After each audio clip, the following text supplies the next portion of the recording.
Welcome to Cosmic Comics, Games and Collectibles, your zen of geekism. We carry comics old and new, magazines, toys, games like Pokemon, Magic, D&D. Want Godzilla, Ultraman, Star Trek, Ninja Turtles, Funko Pops? You'll find it all here. Shop our Cosmic Sound Room and pick up a record or two. Enjoy our Comic Coffee Lounge with a cup of Sasquatch coffee while geeking out over a super cool movie on our big screen. Cosmic Comic, Games and Collectibles. Superman loves us, and so will you.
Hi everyone, Jason Hunt here, inviting you to join us every Saturday morning for news, the week's headlines in science fiction, fantasy, horror, comic books, video games, plus Comic-Con updates and the weather, and the occasional interview along the way. We call it Good Morning Multiverse. We hope you join us every Saturday morning at 11 a.m. Eastern, 10 Central, right here on Sci-Fi for Me TV.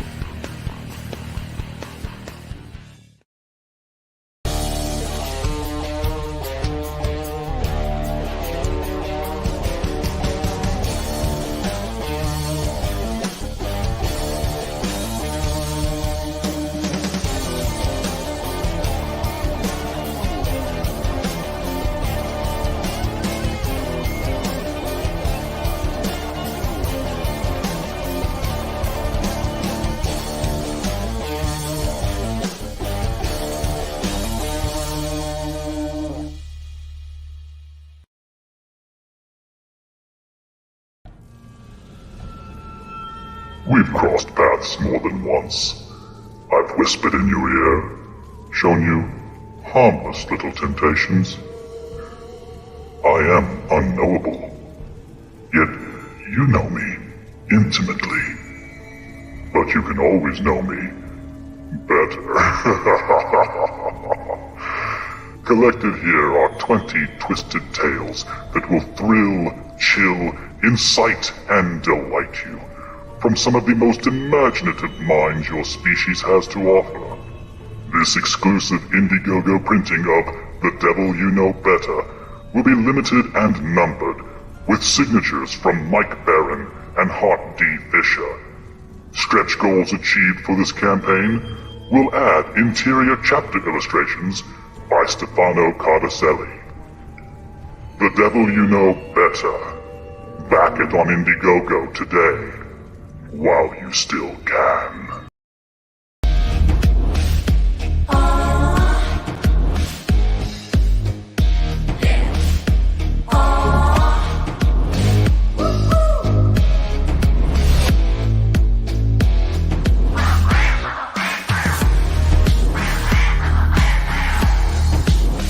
Your favorite podcast is Critical Blast.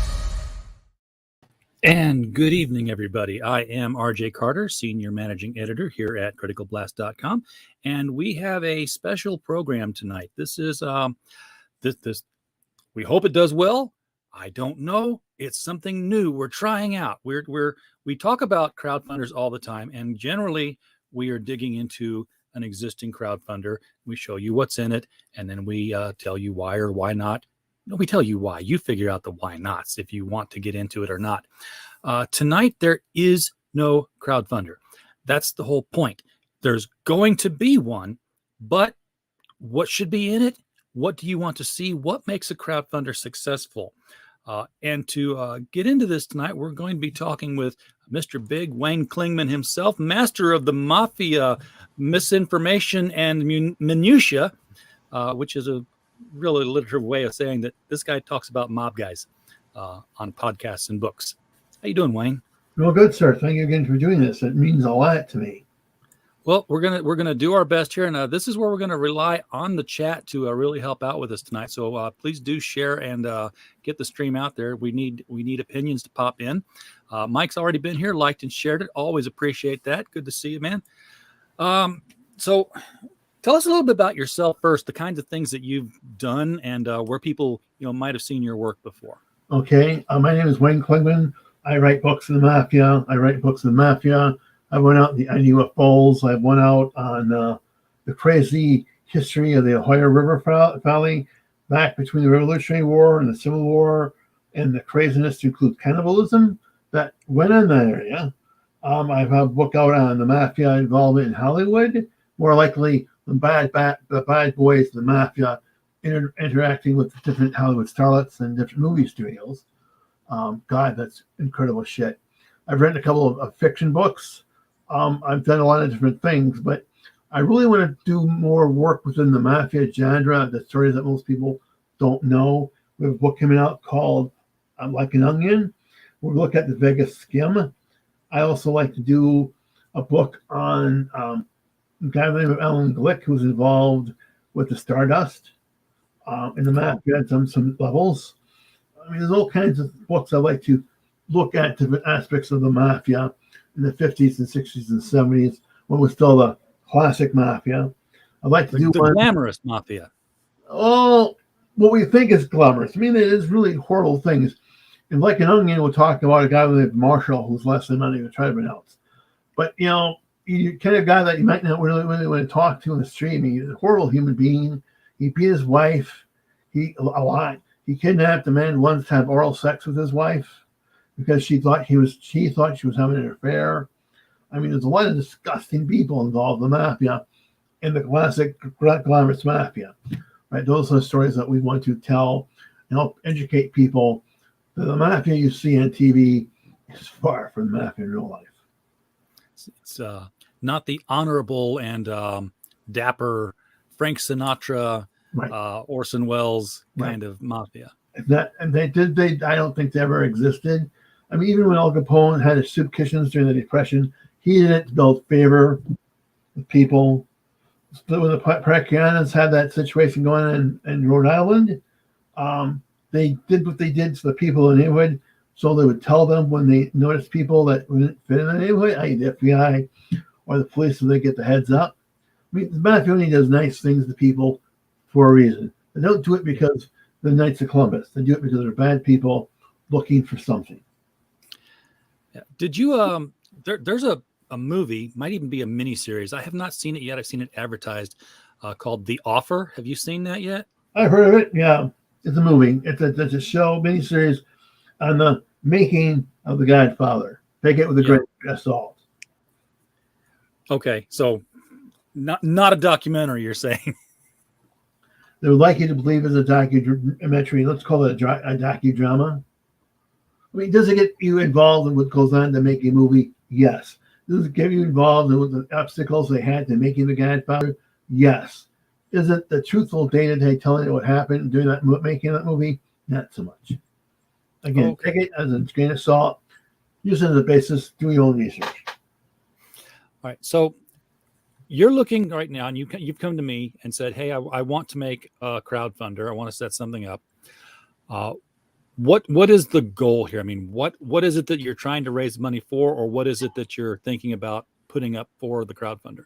Okay, what we're trying to raise money for is some more books that I just got done talking about the mafia. We're looking at doing something called Mafia Vegas, which is a day-long event, and actually 3 days worth of events in Las Vegas in October, where we're talking about the mafia. You can go gambling at a location that used to be heavily involved with the mafia. Stay at a hotel, visit a hotel. That goes back to 1906, I believe. I mean, there's a lot of history in Vegas, and we would take some opportunities to talk about that history, some things that go on with it, especially with the skim. And again, the main focus is the raising of money, help make that happen, and then do the books. I mean, book publishing, when I started Frank, wasn't that expensive. Now you have to pay people, which you should. I mean, people should get paid, right? But prices go up, and those prices have to be covered. Costs have to be covered. Yes, they do. Absolutely. Okay, so this is sort of like Mafia Con, or Comic Con. We'll call it Mafia Vegas. But you could call it Mafia Con. Yeah, you could. I mean, it goes out well. We'll do one in Detroit too, because Detroit as well has a very long, very, very interesting history of the mafia. Anyway, so some of the things we have to offer. Obviously, we have the books I have now that we can sell. I have some posters that I think are really cool, and I don't know how to show them here. I didn't think about showing them here. I apologize, but I think they're nice posters. We'll do the books, obviously the posters. I'll do a situation where you can call me, talk to you as Mr. Big for an hour. It'd be anything you want to talk about, mafia related, or this shoot the shit. At the site itself, we'll take up to 4 people to Oscar Goodman Steakhouse, where we have dinner. We buy you the drinks. The dinner's up to you, but you get to hear Oscar tell mafia stories. And he used to be the lawyer for most of them back in the day, so he knows them. He used to be mayor of Las Vegas too. So let's take let me start writing down some of the things here that would be on this crowdfunder. Sure, let's start with something that's new, something that hasn't been released anywhere, so they can say, "Hey, this is the crowdfunder for." We know it's to raise money for Like an Onion. Like an Onion is not out yet. Okay, and that's the new book. That's the new book that will be out in September. Okay, so if another book that will come out will be the Wild West, the mafia, the Wild West. We look at cryptocurrency in terms of the mafia and other bad actors. Okay, so the Wild West? The Wild West, the cryptocurrency. Okay. All right, those are both new books. So the key that people look for on a crowdfunder is uniqueness. When they get something on a crowdfunder, a lot of times they're like, yeah, this book came out on Amazon, but I got the Kickstarter version and they only made so many of those. Okay. We could sign, if you come to the Mafia Vegas event, right? Mafia Vegas. Right. You buy the ticket, you'll get signed copies, right? The logistics of me getting a copy, you deal with Amazon. The logistics of getting a copy shipped to you, how you sign it, and send it on to a third party is large. Yeah, that comes into the shipping charges, and I built an entire business around that. So yeah, it's very expensive. Not terribly so. Not really. I mean, if you had all the books with you, then you could send them out to, if you had them pay the shipping, especially if it's all in the U.S. Yeah. Then, first of all, it's media. So it's at the cheapest rate. And then you just charge shipping on your crowdfunder that's appropriate to the weight of the package. And your shipping has you out nothing. So therefore, if the book, I can Amazon print them and send me author copies, right? Right. Then I can take those copies because I know who bought them, where they have to go. I can estimate a general shipping cost of whatever it might be, and say if you want the book, it's X plus Y. X being the base cost of the book, Y is plus the shipping. Exactly, because if they buy it through the crowdfunder, the name and address is going to go to you. It's not going to go to Amazon. They would go to Amazon later on to buy something. But if you're crowdfunding a book, it's on the page, and they're going to say, hey, I want one copy of Like an Onion, and I want it signed. And then at the end of the campaign, you're going to download all these names, and like, oh, I've got 15 people who want a copy of the book. So then you have to order at your cost, right, 15 copies of that book. and you know the book's going to weigh so much, that it's going to cost so much to mail it. You're going to say, well, it's going to cost me like another $1 for the cardboard mailer to put it in. And then it's going to cost me this much to weigh it for postage. So when they buy the book, you're like, the book is $20. And the postage is, say it's going to cost you $6 to mail it. You say the postage is $7.50. Now you've got enough for the postage. You've got enough for the cardboard mailer. You're making enough to replace stuff. If it gets damaged in the mail, cover that postage again. So you got a little bit of a cushion there, which isn't terrible. And you're not digging into your money, your profits to mail them the book. So because we know when the book will come out, we know when Matthew Vegas will be, we know when the crowdfunder will end. I can have the book shipped first to my co-writer in Vegas, join him during Matthew Vegas. We both sign them and ship them from that location. Yes, you could definitely do that. And if that's going to be like a long time, like a month after the crowdfunder's over, you just make sure that on your delivery date, you say, hey, say the crowdfunder's over in September, you say expect delivery end of October. That way, you can get out there, sign and mail. And if you get them earlier, great. But, at least you're building in a conservative cushion because you have to do some logistics to get to the books to sign them. Absolutely. Absolutely. And then we're going to obviously do t-shirts. Okay. Yeah. And t-shirts is a simple thing. I mean, we know how much t-shirts are going to cost. It's the cost of t-shirts plus shipping. Yep. And again, that's our markup and cost of shipping. Yeah. So let's put that down on your list of items. It's going to be a t-shirt. Right. Each one of these is going to be a SKU within the Indiegogo or the or the Kickstarter. So, they'll be like an onion is going to be SKU 001. Okay. The Wild West SKU 002. They'll assign the numbers. So you got the two books. You've got, we'll just say a t-shirt. I'll assume it's going to have your Mafia Vegas logo. Like the Mafia Vegas logo. We'll have playlists. I mean, the cheap things and expensive things for us to deliver. It was always good to have the inexpensive free stuff, so to speak. We have playlists of Mafia songs that people can download. We'll get for like $1. The shout out, you said it's X amount of money, I'll be more than happy to shout you out on Twitter. Okay. I just discussed earlier, for X amount, I'll give you a call or give you a Skype call or a Zoom call that will talk about Mafia or whatever it is that you might want to talk about for an hour. All right. So we got a personal Zoom with the author. Yeah. Obviously, for the correct amount of money, you can also go and come to the event. You can buy tickets that way too, and that would be a limited amount. And then for those people who want to do something big and bad in Vegas, for the big highest amount, you can come to Oscar's Steakhouse, and with myself and my co-author, we'll buy you drinks. You have to buy your own food, but we'll buy you drinks. And you get to listen to Oscar tell Mafia stories. Oscar Goodman at one time used to be the lawyer for the mob out in Vegas back in the day. All right. So with this set of items, what I can see is that you would have, because most crowdfunders, they have the featured tier. It's not always the cheapest tier, but it's like, hey, this is a good middle of the road, going to give you everything you want tier. I can see the featured tier basically being both books autographed. Right. Well, actually, we also have a tier because not everybody might not be interested in cryptocurrency, right? Most people might be more interested in the mob. So for the featured tier, I would have both books, both my book on Frank and my book on the new one coming out, Like an Onion. Both have to do with Mafia. Okay, so the not the Wild West one, but the Frank. Frank, Frank Bersari. Yeah.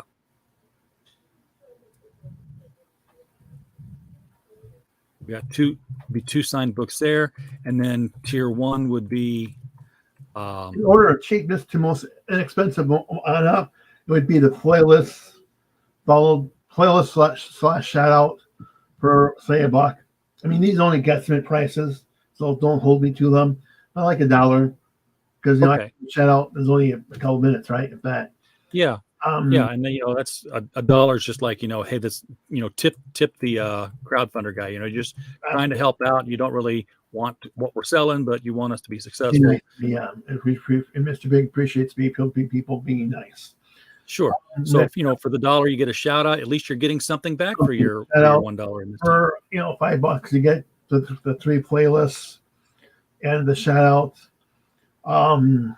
The next step up would be we would start giving away selling books. Okay. And I could see probably all 3 of the books separately. Tier 1, tier 2, tier 3, and tier 4 would be Like an Onion. Like an Onion, you get Frank and Like an Onion. The 3rd tier would you get Like an Onion, Frank, and Crypto.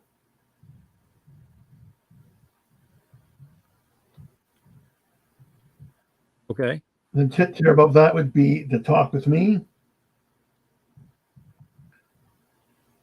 The tier above that would be The Ticket to the Event. And then the absolute top of the line tier would be a group of 4 people coming to see Oscar Goodman. Drinks for 4 at Oscars. Yeah. In Vegas.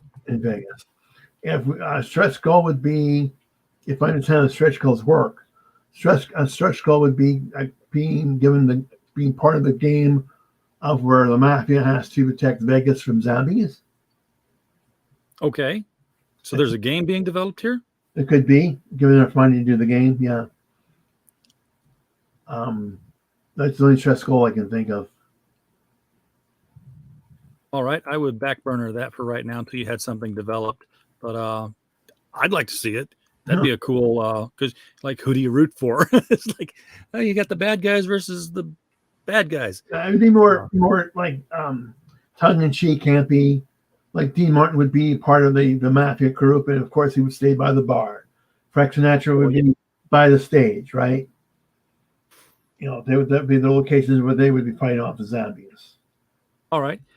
So, and then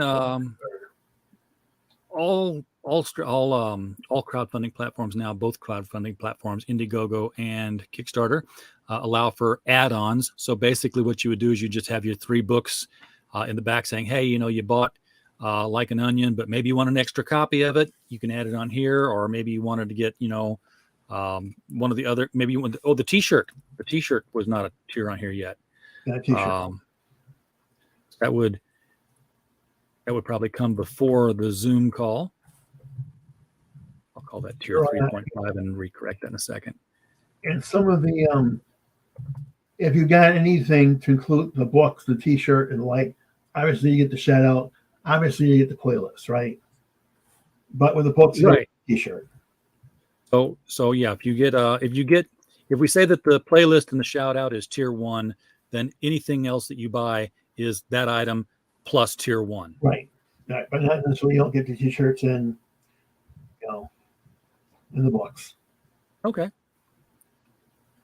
That sounds good. T-shirts is I can only we'll be using Vistaprint, but they only do 3X. And the one question I have all the time is, can we get a 4X or a 5X shirt? And I don't know where to go for that. Do you by chance, sir?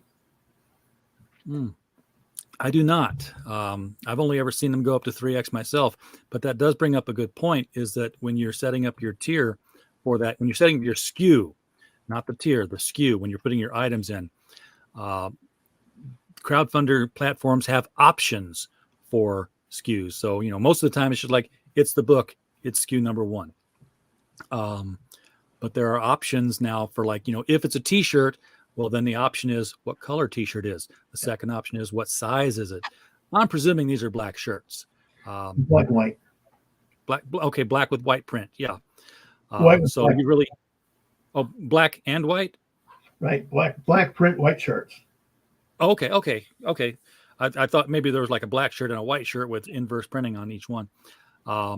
So the only option you really have on there is the size, which, right, they're used to that. You just kind of a drop down menu.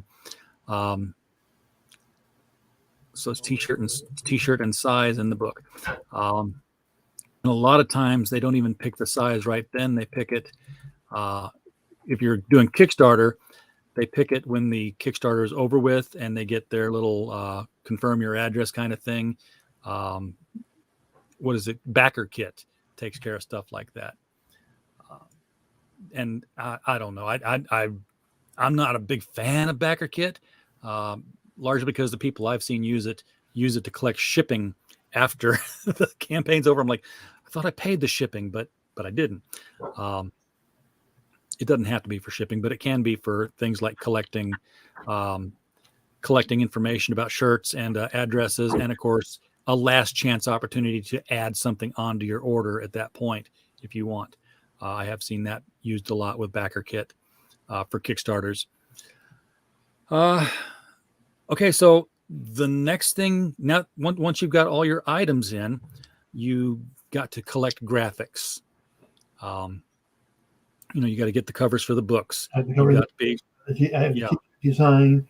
I got to cover the books. I got t-shirt design. I got the playlist, which we'll put on some type of a letterhead. But that's a quick thing I can get done in a couple of days. Yeah, I would not put up a picture of the playlist because that's just basically giving them the playlist. Right. Yeah. But yeah, get the images of the shirts and the books. Maybe get an image of Oscars, the exterior, so people could say, "Oh, we're going there for drinks." And do we even get extra speaking? Yeah. Get a picture of you, so for that particular tier, so people know what they're paying for there. And once you've got the graphics, there was something else I was thinking. Now I can't remember what it was. It must not have been that critical to it, but I do know what it is. We talked about setting up the campaign. We have not talked a bit about the pre-campaign. Yeah. And that's, because you can set up a Kickstarter or an Indiegogo and you're like, I'm not ready to launch yet. Because what you can do is you set up a pre-launch on either one of them. Kickstarter is as simple as clicking a button that says, remind me about this. It means you're following it. It registers interest. Indiegogo is, hey, if you want to be notified about this, put your email address in. So now you're collecting email addresses for all the people.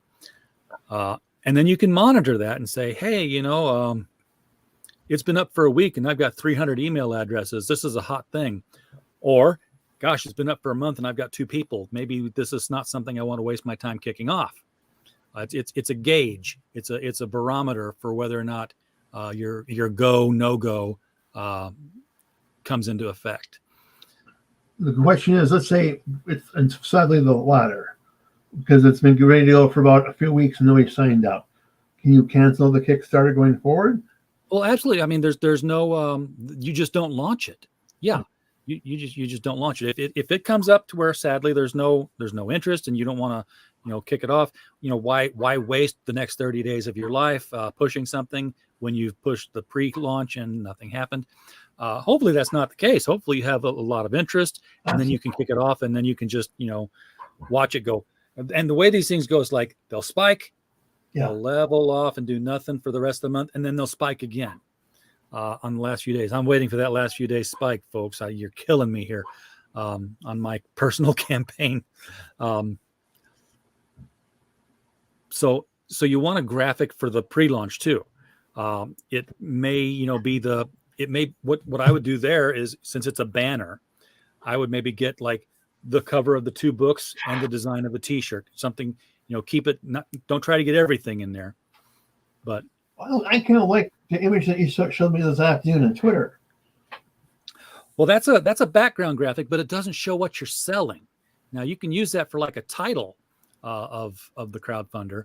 But you know what? It doesn't have to be the banner graphic. They do have the banner graphic, and then there's like a couple of below the banner graphics where you can say, hey, we're going to have these books, we're going to have these t-shirts, we're going to have tickets, and then you can just have the graphics below there.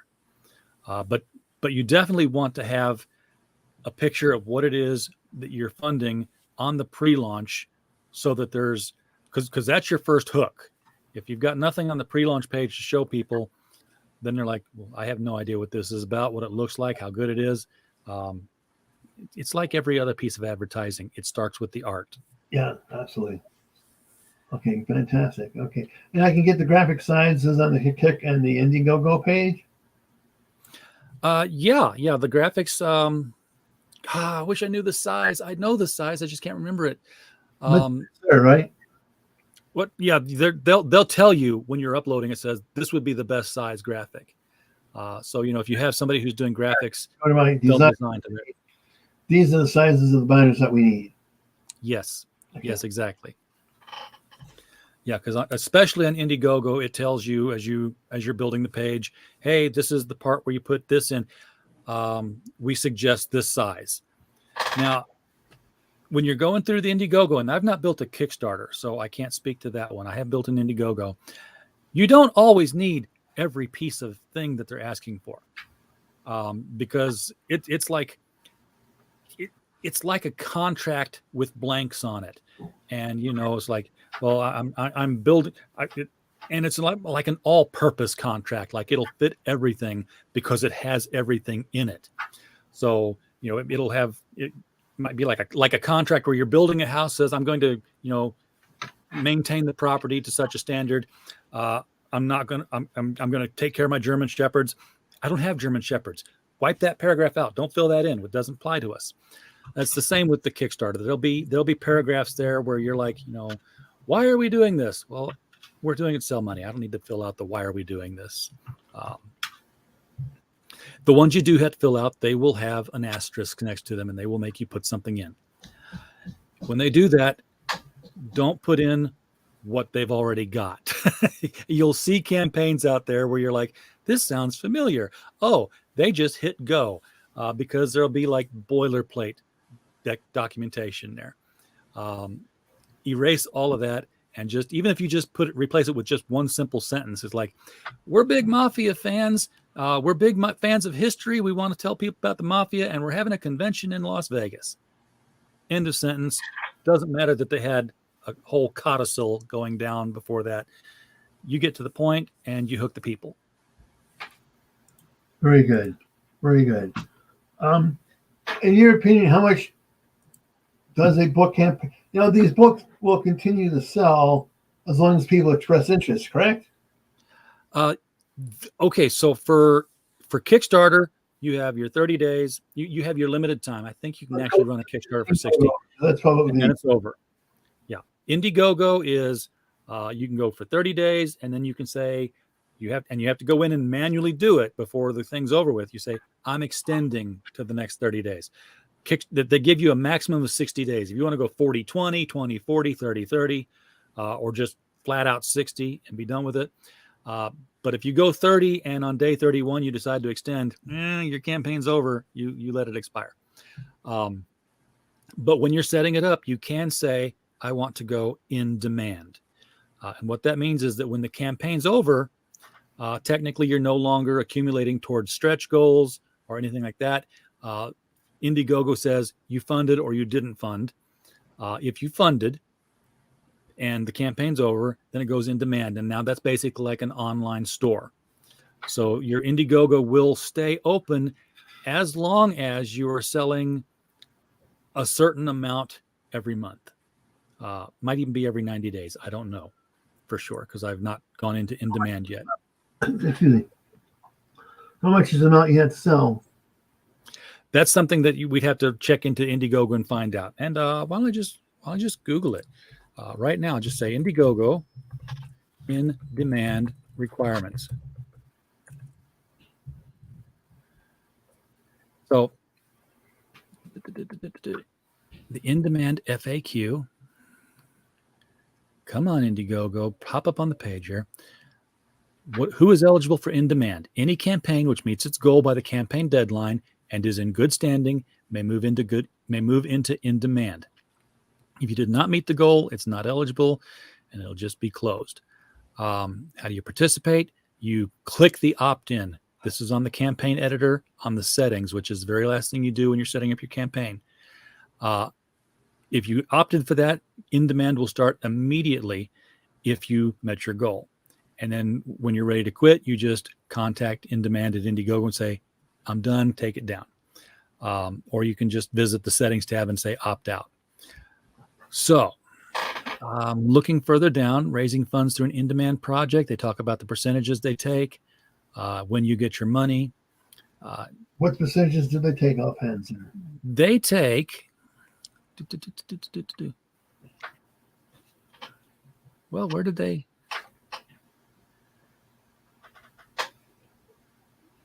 Platform fees in demand are 5% if you ran it on Indiegogo. Okay. That's because some people go to Kickstarter and then move it over to Indiegogo for the in demand, which is something that people can do if they're making thousands of dollars.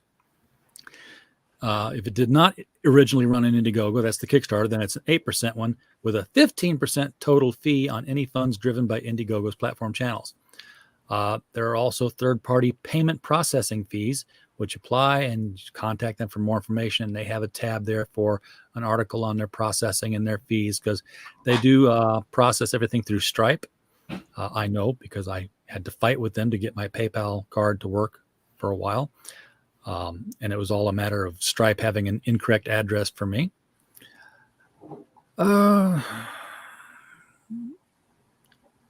It tells you what you can and cannot edit on your in-demand, because once somebody's backed something on your tier, well, whatever you told them you're sending. Yeah. I'm not seeing here, and maybe I'm reading past it, when it would close your in-demand automatically,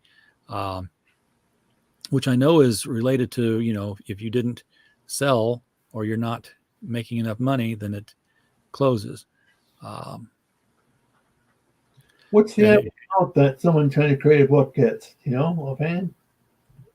I have no idea. Why is my in-demand campaign under investigation? There's an interesting one. Because you didn't fulfill within 3 months of things that were in demand. That's a big problem. Fulfillment. People get kind of touchy when they give you money for something and then they don't get it. I know there are folks that could tell us what this is. Can lag to stop in demand by a week. Yeah, that's. They can stop it, but there's an automatic stop if you didn't sell something within a certain amount of time. So, and it's fairly lax. It's not like you didn't sell something today, or you didn't sell something this week. It's they give you a whole month, because it's costing them money too to process things. For processing fees. And if they're only doing it on a onesie-twosie basis, then they're going to be like, hey, you know what? Amazon exists for you here. You can go do that. Absolutely. We hope to sell most of our product with Amazon. But it's nice other channels working as well. Now, I know that going through Amazon, this isn't an option, but what we did, and I'll find the book, because we've got this soft cover that's out on Amazon, The Devil You Know Better, which is the follow-up to The Devil You Know. And if you go to Amazon right now, you get the soft cover. So for the Indiegogo, what we wanted to do was like, well, how are we going to make this different? You do the hardcover. Amazon hardcover, right? Well, Amazon doesn't print hardcover. Yes, they do. They do? That's new. Oh, okay, yeah. Well, then that's an option that I was going to recommend to you, is that, hey, you make this one, the only place you could ever get this in hardcover would be this campaign. Now it's going to be a signed hardcover. And if it's going to be that limited, you can number them. You can say, hey, this goes to backer number 4, backer number 7. And then their backer number is their book number. I had talked to my co-author about that aspect, but I would think he would want them to sell in hardcover until people don't want to read them anymore. Yeah. But we could, however, have them listed up. We could order them through Amazon print on demand, correct? Yeah. You could just say, hey, you could create the hardcover on Amazon. Don't release it to Amazon. Don't let Amazon start selling it, because you're just going to want to buy author copies. Right. So you don't turn on the distribution for it. And then when you have your campaign goals come in, you're like, okay, we're done. This is, we've got our money. Go to Amazon and say, we need 20 hardcovers of this at your author rate. And then you bring them in and you both number them, you sign them, and you send them off to the backers. And now the backers have got something that's unique to the crowdfunding campaign. And that's always key with crowdfunders, is that I want to get something here that my friend's not going to go and get for 30% less at the store after I'm done. No, they won't get 30% less of anything. Interesting, because we could technically, depending who we get for speakers, have some very interesting people sign those books. Yeah, exactly. Or, you could have, okay, if you're going to have speakers, you ever thought about getting their images and putting them on trading cards? No, I've not thought of that. Then they could sign the trading cards. Then you could have a set of signed trading cards. I was thinking of, there's one other image for you, of doing casino chips with this big image. That's exactly what I was thinking earlier. Before we started the show, I was like, "Oh, I need to remind him that he could and should do casino chips." If you know where there's a printer, I've seen people do the casino chips. The Long Shots campaign, comic book campaign, their set of books came with a black and white casino chip that said the Long Shots in the core of it. And we could do decks of cards too. I don't know how popular decks of cards would be, but I've bought decks of cards before on crowdfunder campaigns. That people do. I mean, and again, you're not out anything until somebody buys one, right? Right. And then yeah, exactly. And you want to make sure that you're selling it for a price where that even if they do just buy one, you can still afford to get the item made. It's more expensive, obviously, to make one than it is to make. The casino chips, we get them in order, which I think is like 50 of them, and we have to charge appropriately. Well, see, and that's where you have to think about, what's the minimum number I can order to where I'm making a profit rather than losing money. Yeah. And when you figure that out, then you say, okay, well, what do I need to make on top of this? And now that's your funding goal. So if it's like, it's going to cost me $1,000 out of my own money to buy these books, because that's what I'm going to get charged for them. So if they're $10 books and I've sold 100 of them, I'm getting the $1,000 worth of books. So I want to sell the book for $15. Now I know that that's 100 books times $15. There's my goal, $1,500. Consider the fact that Indiegogo goes and takes some money. Let's call it a VIG. And say, okay, well, let's add a $500 to that. We'll say the goal is $2,000. So now I got $1,500 when Indiegogo takes their money out. I got $500 of myself. I made some money. I bought these books, and I charge shipping on top of it. So not much money. Interesting. So we know how much the event's going to cost, right? Yeah. How much your dinner's going to cost. The more money we make for the Indiegogo project, the less we have to add on the ticket costs. This is true. Yeah. It may be a reason, but okay, interesting. Well, I do thank you for your help. Because that's what you're really trying to raise the profit for. The profit here is to pay for the Mafia Vegas convention. It's to pay for the back, right? Some aspects of it, absolutely. Yeah, or at least to defray a lot of the cost. Right. You may have other opportunities of bringing money in for it. Roulette pays well, I hear. $1,000. I don't think that'll happen, but you never know. But yeah, I mean, this money would go for things like airplane fees, because we like to bring in a radio guy to do live on-site radio interviews. He's going to need plane fare.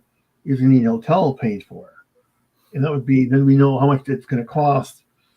We can divide that out by the number of tickets that we think we can sell. And the Indiegogo project set on price would help drive down that cost per ticket. Does that make sense? Right. Yeah, absolutely. But that's another factor that decides what you need your goal to be. Now that's outside of your Indiegogo. Your Indiegogo is helping you build a profit that will help you move forward into the next venture. And definitely say the more we sell of these, the cheaper the tickets can be for the Mafia Vegas convention. But somebody in Nebraska who may never come to Vegas for this may not want to help someone save $20 to come to Mafia Vegas. Yeah, and they may not want to do it to help save $20, but they may do it because, hey, it's a cool book. That book Never mind a cool playlist. Like talk to mafia about. We like talking about the mafia to Mr. Big. Yeah, exactly. So that's why you've got to have these physical or at least tangible tradable items here. I mean, if it was just hey, help us put on a convention, then we wouldn't be talking Indiegogo or Kickstarter. We'd be talking GoFundMe, which is, hey, we want to put on a convention. We need to raise this amount of money. Here's where you can donate, and that's perfectly viable. People do it all the time. Can you do both at the same time? Can you do a GoFundMe at the same time as a Indiegogo? You absolutely can. They are not related in any way, shape, or form. The Indiegogo is funding the book, and the GoFundMe would be funding the convention. They're not even tied together. There's no trade-off of cash for item on GoFundMe. GoFundMe is literal, put money in the bucket and walk away. Can you give away perks for GoFundMe? No, there are no perks for GoFundMe. It's literally, ring the bell with the kettle, and people put the money in. So I would have to be able to do a lot of promotion to get that going. As I would for any. You would, yeah. But that's why it's a little easier to raise funds through an Indiegogo, because you're like, I need money for the convention. I will give you a book in exchange for money. Right. And people, they're like, well, your convention's nice, but I really like the book. That's why I'm giving you the money, is because I want the book. And maybe I feel a little, I've donated to help make this convention possible. But overall, it's because I got the book. Interesting.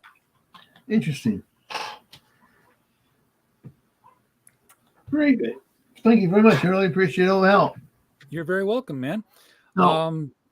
And really, I'm flying by the seat of my pants here as much as you are, because I've not been super successful building crowdfunders.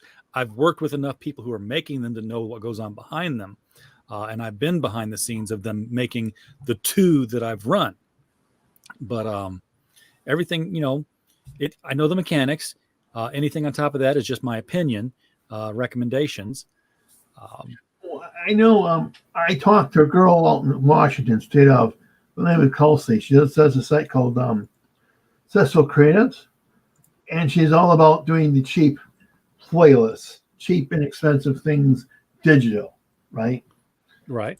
Digital is costly. I'm sorry, very less expensive. Some of them can even be free. It's easy to get people to sign up for an email list, etc. In exchange, you sign here, our playlist. You sign here, get a shout out, sort of thing. And I like combining your ideas with hers. I think it's an absolute winner. Yeah, and I'm putting your Twitter at the bottom here in the banner for the remaining moments that we have here, so people can reach you on Twitter at twitter.com/the-Milwaukee-Mob. And you want to tell real briefly why that's your handle?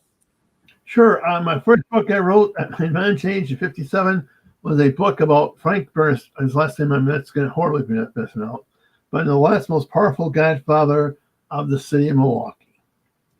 An interesting guy. He's long dead. His one living son, I think, is probably a little bit older than I am. He's not long for this role either. But Frank helped open Vegas up to the skim. Frank really ran the vending machine gig big time in Milwaukee. It's alleged that he used to hijack trucks on the interstate running out of Milwaukee to help fill his vending machines. Right? If you know that the truck is leaving the warehouse for the grocery store, right, Shane? And you know what's in it, you hijack it. There's your gum. There's your bull gum. That's so banal. I mean, you people think of the mafia and they're like, oh yeah, like, cartel drugs and human trafficking and just like, fat stacks of cash or prostitution. No, we're stealing Snicker bars and we're filling our vending machines for not paying for them. True story. In my neighborhood, we have a group of kids and mix everything from African Americans, Hispanics, whatever, right? They come by my home. We sometimes listen to a podcast called The Original Gangsters. They talk about the mafia, right?